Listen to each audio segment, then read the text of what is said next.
帮 HR 整理材料，无意看见了领导工资，到手4万，是我的10倍，而他每天啥也不做，群里下发的任务看都不看一眼，动手指全部转发给我，工资却是我的10倍，我心态崩了。作为来公司最久的员工，我每个月算上全勤和出差补贴，到手也才堪堪4000。3年前我刚入职众泰传媒时，公司不过寥寥数人，租的是偏远破旧的小区楼梯房，连电脑都要10分钟才能开机，我一人身兼数职。在我不懈努力下，公司的账号成为了短视频领域的头部。本以为我对公司的奉献和付出，公司一定是看在眼里的，等晋升时，我肯定首当其冲。可现实却狠狠地给了我一耳光。4个月前，部门空降了领导刘越，就因为他嘴甜，会哄人，变成了我的顶头上司。我怀着复杂的心情看向正坐在电脑前的刘越，他正一边喝着咖啡，一边追着剧，时不时捂嘴偷笑几声。他上班随意摸鱼，一天工作量还没保洁多，我通宵加班替他做所有的活，却拿的工资只有他1/10。难道就因为人老实，嘴不甜，就活该被这样欺负吗？越想越气，我猛地起身，冲进了老板办公室。老板，凭什么刘越工资比我高那么多？承诺，咱们公司有薪资保密制度，你怎么可以打听同事工资呢？我心里冷笑，现在跟我讲起保密来了，是怕我这个老黄牛看清自己有多廉价吗？我强压下怒，质问道：老板，公司刚成立的时候我就来了，这3年我兢兢业业，没有功劳也有苦劳吧？凭什么我累死累活只能拿4000，刘越却能拿4万？不说别的，就光上个月，我不仅报了3个视频，还为公司谈下了2个广告大单。而刘越呢，他除了在办公室聊八卦、看综艺，还会干什么？凭什么拿的比我多这么多？小程啊，你这些年的辛苦，公司也看在眼里。可毕竟刘主管是你的领导，拿的比你多，这不也是应该的吗？应该个屁！他拿了领导的薪资，却没履行领导的职责，所有工作都是我在做。小程啊，我知道你在公司久了没有晋升，心里难免有一点不满。可是你也不能乱讲话，不是？刘主管上个月还出了3个爆款视频，谈下了2个大单呢。我瞪大了眼睛，刘越居然拿着我的工作成果来邀功。老板，那些视频和单子明明是我做的。是吗？可是提交到我这的是刘主管，我只看结果，不问过程。我没有再争辩，事已至此，再多的解释都是徒劳。老板根本不会信任，既然无法揭穿刘越的真面目，那让我涨点工资也行。老板，我要涨薪。你要涨薪，要让公司看到你的贡献。你这几个月一点贡献都没有，我怎么给你涨？其他同事知道了会怎么想？而且我对你加工资还要考虑到其他公司不能够承受，因为其他公司不能承受，自己这样乱做一通的话呢，对社会不是公平，而是一种伤害。我被气笑了，我当然没贡献了，功劳都被刘越霸占。看老板一副油盐不进的样子，我彻底心灰意冷。既然这样，我没办法继续待在公司了。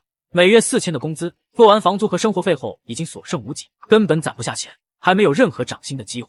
这个公司对我来说，早已没有待下去的必要。老板这才抬眼看我，语气带着一丝施舍般的宽容。小程啊，本来按公司的规定，私下打听工资是要扣500的。不过念你是公司的老员工了，你刚才那些话我就当没听见。年轻人眼光要放长远点，别总盯着眼前这点钱。连眼前都顾不上，谈什么以后呢？我径直走出了办公室。从老板办公室出来后，我迎面碰上了 HR 林娇。他看见我，眼神躲闪，一脸的心虚，估计是猜到我为什么在这里。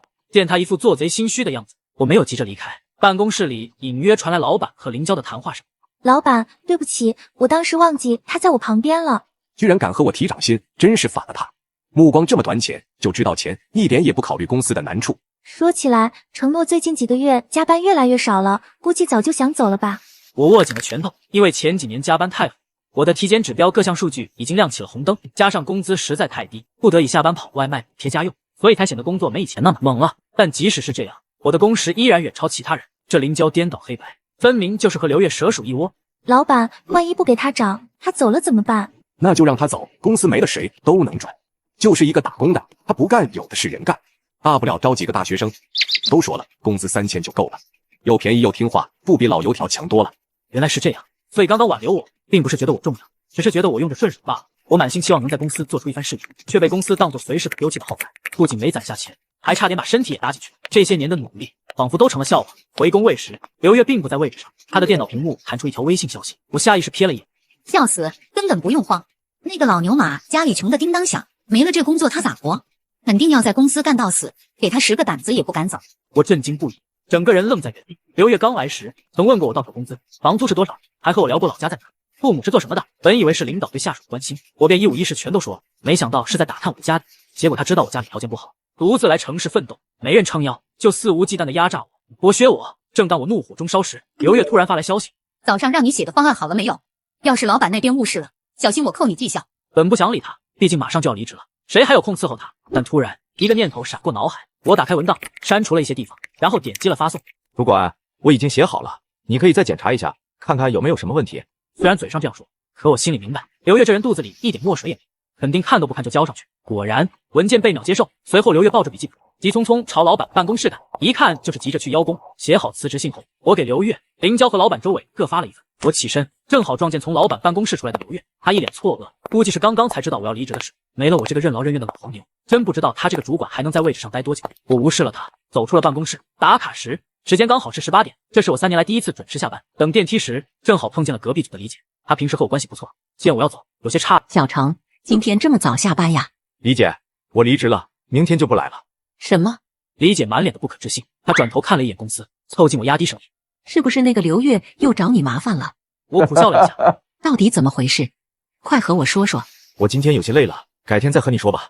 李姐没有勉强，李姐的点点头。晚上一到家，我就把手机关机，躺在床上倒头就睡，一觉就睡到了第二天中午。等重新开机时，涌出的消息几乎快把手机卡忘了。信最上方是周伟的消息：在公司最忙的时候离职是极其不负责任的行为，公司不需要你这种没有责任心的员工。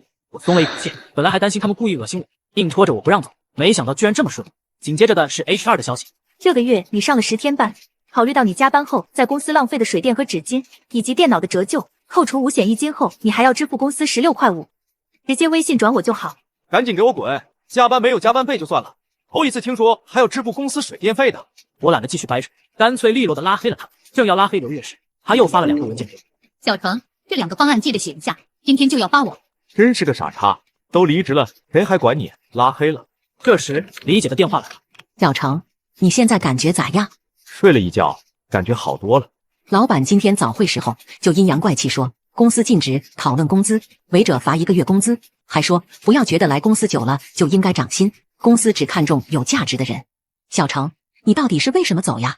想到自己被刘月剥夺的劳动成果，周伟那不屑一顾的嘴脸，心里涌上一阵苦涩和委屈。我把事情的来龙去脉都告诉了李姐，她听后愤愤不平。这也太欺负人了！那刘月什么本事没有，就是抢你的功劳，凭什么心安理得拿这么高工资？真是不要脸！我又把昨天老板的话原封不动的告诉了李姐，她更是火冒三丈。你在这公司任劳任怨这么久，姓周的不给你涨薪也就罢了，居然还反过来 PUA 你，诡计多端的资本家。和李姐痛痛快快的吐槽了一番后，我心里舒服多了。休息了半个月后，李姐打电话告诉我，重惨出了事。刘月自信满满交上去的那份方案，在视频上线短短1小时内，点赞就突破了100万，眼看就要火爆全网。周伟迫不及待的发朋友圈炫耀。事实证明，众灿只会越来越好，不会因为某些人的离开就走下坡路。我也想低调，奈何实力不允许。老板威武，都是老板领导有功。可惜他们的快乐只持续了半小时，本来点赞不停99家的后台，忽然没了动静。他们这才发现，视频已经被强制下架，原因是文案有一处敏感内容触碰了平台红线。这次事故不仅使得账号流失了大量粉丝，还将面临整整1个月的限制。许多早就排期好的广告商纷纷取消合作，收入锐减不说，还得给客户赔偿损失。一时间，众灿成了业内的反面教材。刘月本想甩锅，和周伟说方案都是我做的，这一切都怪我能力不足，和他毫无关系。可他平时抢功抢惯了，无论是方案内的署名，还是提交人，无一例外都是他自己，根本就赖不掉。周伟气炸了，当场把刘月降职。这下刘月不仅被剥夺了部门负责人的权利，待遇还直线下降，工资缩水到只有之前的1/4。李姐刚和我说完，手机就响了，来电显示正是刘月。我冷笑着按下接听键。承诺，你什么意思？又不是我逼你离职的，为什么要在方案里做手脚，故意陷害我？真没想到你心机这么深。那份方案是你亲自审核过的，出了问题怎么能怪我呢？你还好意思说？你工作了那么久，怎么可能不清楚平台规则？你分明就是故意的，亏我那么信任你。现在账号都限流了，你差点害我被开除了，知不知道？知道啊，我还知道你为了抢功劳，特意只写了自己的名字。刘月一烟，一时没接上话。我不紧不慢地说：你作为部门领导，不仅看不出下属方案上的问题，还把所有功劳揽在自己身上。出成绩了你自己拿，有锅就甩我头上。欺下媚上这招真被你给玩明白了。还有，我已经离职了，现在我们没有任何关系，说话给我放尊重些，没了可以随意使唤的下属，祝刘主管早日独立做出报款。我特意在独立2字上加重了语气。刘月彻底懵了。你拽什么拽啊？真把自己当根葱了？你再厉害，还不是给我当手下，只配拿1个月4000的工资。我告诉你，因为你离职了，所以这个月的绩效我打了0分。看你每天累死累活，结果就到手那么点，我真是可怜你。难怪之前还要倒给公司钱，原来是他在从中作梗。我故作惊讶。啊，林娇没告诉你吗？我作为公司最早的员工之一，是有股权的呀。电话那头瞬间沉默，很快电话被挂断。股权的事，我当然是骗他的。这些年，周伟没少给我画饼，升职、奖金、抽成、分红，承诺的时候说的天花乱坠，到头来一个都没兑现。要不是这次偶然发现平时无所事事的刘月，工资居然比我高这么多，我还在天真的以为公司是凭能力说话。过了几天，我把离职的事告诉了业内的朋友，他听后十分激动。你可算想通了，我早就劝你走了。跟老板谈感情是最傻的，口袋里实实在在的钱才是真。换做以前，我一定会立刻反驳，坚信要让老板和公司看见自己的价值才是首要。可如今，我只是苦笑。你说的对，要是我早点听你的就好了。这不，我还想问问你有没有合适的公司呢？这事儿包我身上，你就放心吧。凭你在种菜的成绩，外头大把公司抢着要。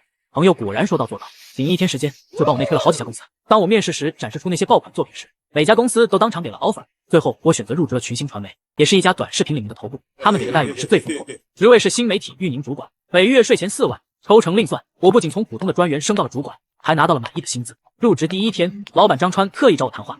你的简历我很满意，我们团队正需要你这样的人才。虽然群星已经是业内的头部之一，但据我观察，公司博主类型单一，接广类型十分受限。一旦行业风口发生变化，很可能面临重大危机。当务之急是多起号，抢占市场份额。我把之前在众探写的那份短视频起号方法总结交给了张川。张董，这份报告是我根据多年的工作经验总结的起号方法，涵盖了市面上主流的账号类型，希望对公司有帮助。张川仔细翻阅的报告，不时点点头。良久，他抬起头，目光带着赞许。你这样的人走了，绝对是众灿最大的损失。他不仅当场采纳了我的方案，还给我安排了3个新人，专门负责新账号，账号收益额外给我算提成。这是我第一次作为主管带团队，说实话，心里有点没底。2个月后，在我和团队的共同努力下，成功孵化出了一批优质账号。看着手底下的应届毕业生们从行业新人成长为能独立运营账号的新媒体运营，我既欣慰又自豪。他们转正那天，我特意向老板为他们争取了涨薪。张川爽快地答应了。从办公室出来后，组员们都围了上来。组长，真是太谢谢你了，能遇到你这样为团队着想的领导真好。是啊，多亏有你，我们的努力才能被老板看见。我笑了笑，心中却不免想到了在众灿的那些日子。如果当初我能遇到一位赏识我的领导，或许我也不会离开了。这天，李姐突然在微信上问我：“你猜今天林娇和我说什么？”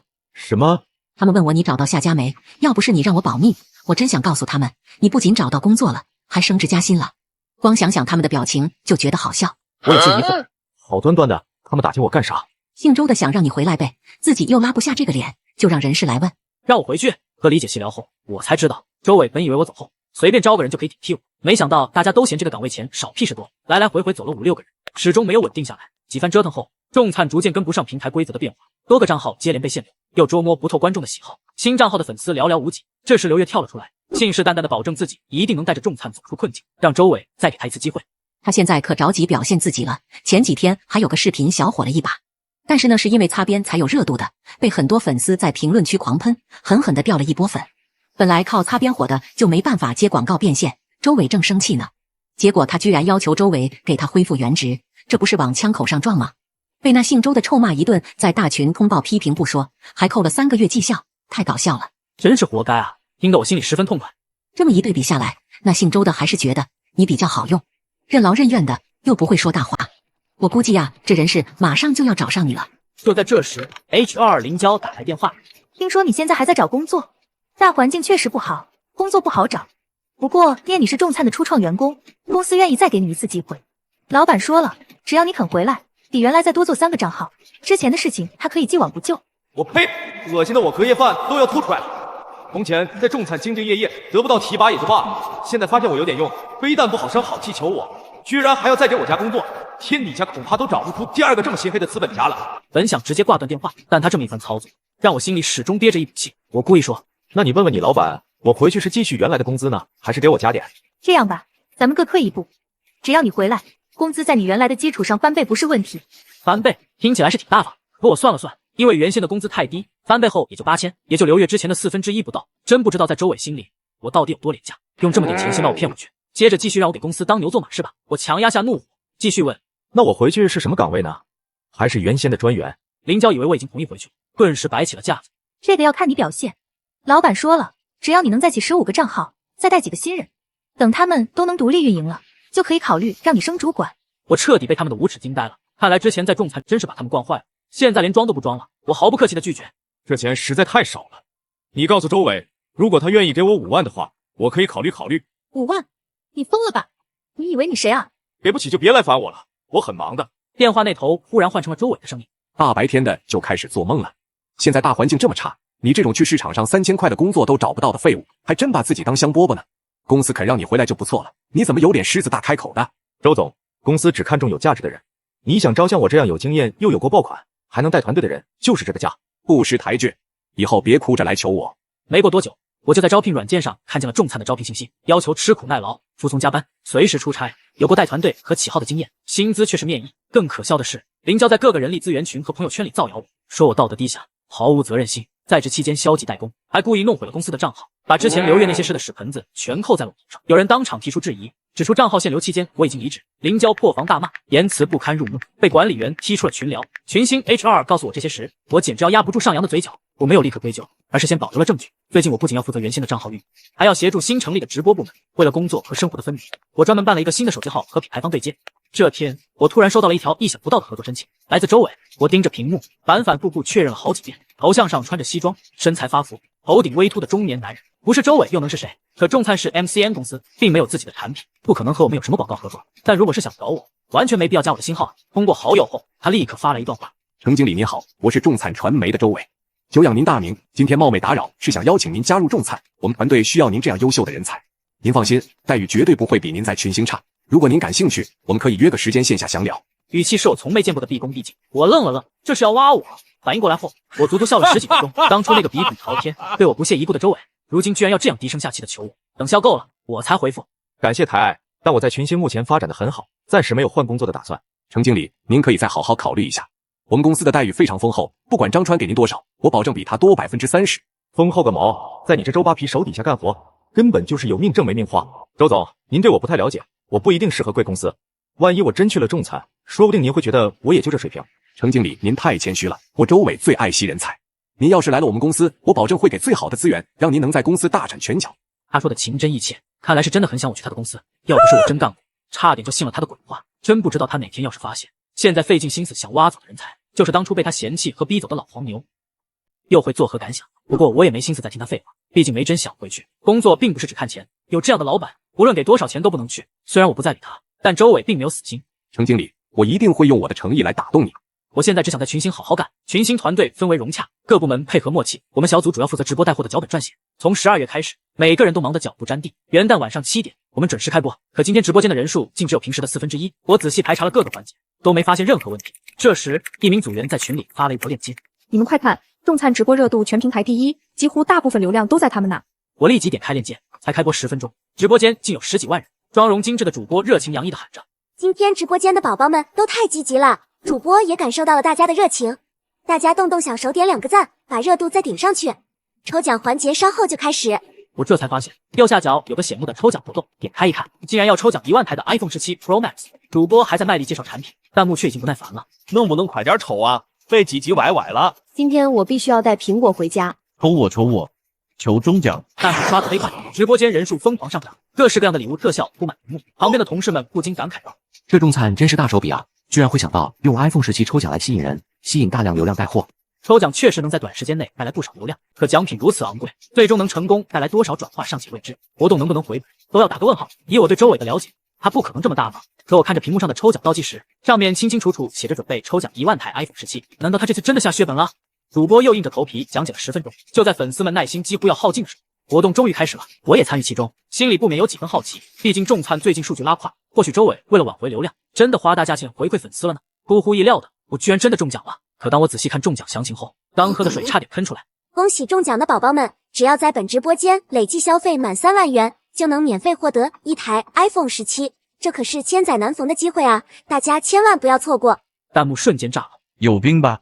我有这钱不能直接买吗？还要在你这消费？太恶心了，这不耍人吗？吃相太难看了，取关！操，浪费我1晚上时间。送不起别搞抽奖，抠门的要命。粉丝很生气，后果很严重。眼见直播间即将失控，周伟站了出来，试图安抚观众。朋友们先别激动，都冷静一下。我们直播间的商品都是精挑细选，物美价廉，绝对比市场划算不少。马上就要过年了，刚好可以置办一些年货。没抽到的朋友们也不要灰心，下一轮抽奖马上开始。这话让直播间的观众们彻底怒，弹幕纷纷口吐芬芳，各种不堪入目的言论充斥着屏幕，骂主播，骂周伟，骂众灿传媒。愤怒的网友们不仅在直播间骂，还涌到他们其他视频作品下面骂。短短几分钟时间，就积累了数万条骂评。周伟如愿以偿的红了，不过是黑红的，因为影响实在太大，他们不得已删光了所有作品。直播间也因被大量举报而永久封禁，这个经营多年的账号算是彻底废了。我忍不住去问了李姐，李姐也很是无语。原来这个馊主意又是刘月出的。这场闹剧的后续来得猝不及防，暴怒的周伟秋后算账，让刘月立刻滚蛋。刘月在行业内算是彻底混不下去了。这次事件给众灿带来的影响远比表面看上去的要多。除了直播的号被封，公司旗下的其他账号也都受到了网友的围攻，这些账号的广告只能全部撤档。多家品牌方将众灿列入永久黑名单，不少离职和在职的员工也都出来爆料，职责混乱、薪资不透明、随意罚款克扣等等。众灿毫无疑问登上了本地的黑榜公司。林娇四处邀约面试，可大家知道是众灿后就避之不及，老员工们更是苦不堪言。除了要做本职工作以外，还要不停地向客户赔礼道歉。理解原本打算撑到拿了年终奖再走，现在终于改变了主意。我真是受不了了，这年终奖不要也罢。众灿的道歉视频也终于上线，视频里的周伟胡子拉碴，面容憔悴，说不应该用这种诈骗的方式引流，辜负了广大网友的信任，保证以后一定会慎之又慎，求大家再给一次机会。可大家并不买账，行业竞争本就激烈，没有人会再给劣迹斑斑的公司一次机会。与此同时，群星的发展却蒸蒸日上，大家全力以赴，做好每一场直播。整个元旦期间，群星牢牢占据带货榜第一，合作的品牌和渠道也在不断拓展。张川对此非常满意，我被晋升为总监，其他的老员工也获得了应有的待遇。此时我却收到了周伟的消息，程总监，我现在在你们公司楼下。什么意思？程总监，我实在是没办法了，求求你一定要救救众灿啊！众灿是我的心血，我不能眼睁睁看着他垮掉啊！只要你能来，条件任你开，副总、股份，什么条件都可以。我知道你现在就在公司，我就在楼下的咖啡厅等你，多久都行。看来他是铁了心要挖我，也好，是时候做个了断了。一进咖啡厅，我就看见了坐在角落一脸焦急的周伟和林娇，我径直走上前。好久不见，你来干什么？想回公司是吧？我告诉你，过了这村没这店，现在你跪下来求我，我也不会答应的。快滚一边去，我现在忙得很。我直接坐在他的对面，林娇尖声叫道：“你聋了吗？还不滚远点！”我不禁笑出声，不是你们求着见我的吗？我来了又赶我走，你胡说八道什么呢？我什么时候？他忽然顿住，疑惑、震惊、难以置信、尴尬、恼怒，脸上的表情十分精彩。过了好一会儿，他才结结巴巴的开口：“你就是群星的程总监？这怎么可能？怎么，你们挖人之前都不被调一下吗？”旁边的林娇脸色煞白，我还以为只是同名，怎么可能呢？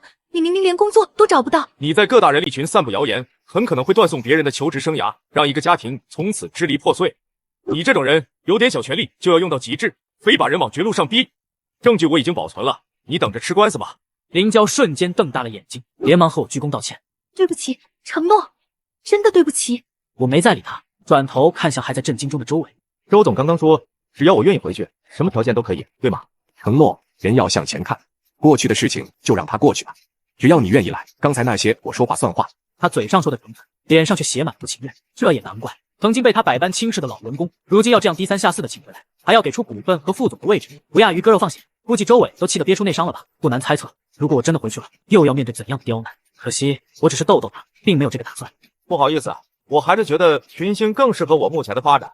周总与其想着如何从外面挖人，不如看看自己公司内有没有被埋没的凤凰吧。我话里的嘲讽太明显，周伟气得脸色铁青，蹭的一下站起来，头也不回的走了。看着他们落荒而逃的背影，我不禁感慨，许多老板总觉得外面挖来的人才是最好的，却对手下本本分分、勤勤恳恳的老员工视而不见，等到失去了才追悔莫及。我休假回来后，李姐也已经顺利入职了群星。她离职后，恰好群星有适合她的岗位，我便向 HR 内推。众灿在苦苦支撑1年半后，终于宣告倒闭。而我在群星工作整整2年后，再次选择了跳槽。这次不是因为钱的事，主要是想见识一下更多的品牌。离职那天，张川特意找我谈话，承诺感谢你这些年为群星的付出，群星的大门永远为你敞开。我由衷的表示了感谢。在群星的这2年，我受益良多，但我始终铭记，只有不断保持自己的竞争力，才是职场上永久的生存之道。